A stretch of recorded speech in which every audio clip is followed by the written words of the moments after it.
நாம் எல்லோரும் முருகப்பெருமானை கும்பிடுறோம். ஆனால் அவர் கையில் வச்சிருக்கிற அந்த வேலுக்கு பின்னாடி எவ்வளவு பெரிய வாழ்க்கை தத்துவம் இருக்குன்னு யோசிச்சிருக்கீங்களா? நீங்கள் நல்லா அந்த வேலை கவனித்து பார்த்தீங்கன்னா அதன் அடிப்பகுதி அகன்றதாகவும் நடுப்பகுதி நீளமானதாகவும் நுனியில் கூர்மையாகவும் இருக்கும். இது எதை குறிக்கிறது தெரியுமா? நம்முடைய அறிவும் அந்த வேலை போல இருக்க வேண்டும் என்பதைத்தான். நம்ம அறிவு முதல்ல அந்த வேலின் அடிப்பகுதி போல அகன்றதாக இருக்கணும். அதாவது எல்லா விஷயத்தை பற்றியும் நாம் தெரிஞ்சுக்கணும். அடுத்து நடுப்பகுதி போல ஆழமானதாக இருக்க வேண்டும்.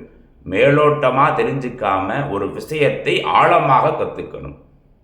முடிவில் அந்த வேலின் நுனிப்பகுதி போல கூர்மையாக இருக்கணும். சரியான நேரத்தில் சரியான முடிவை எடுக்கிற கூர்மை நமக்கு இருக்கணும்.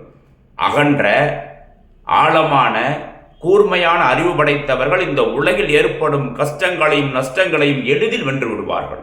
முருகனின் வேல் வெறும் ஆயுதம் அல்ல, நமக்கான அறிவுரை. வெற்றிவேல் முருகனுக்கு அரகரோகரா.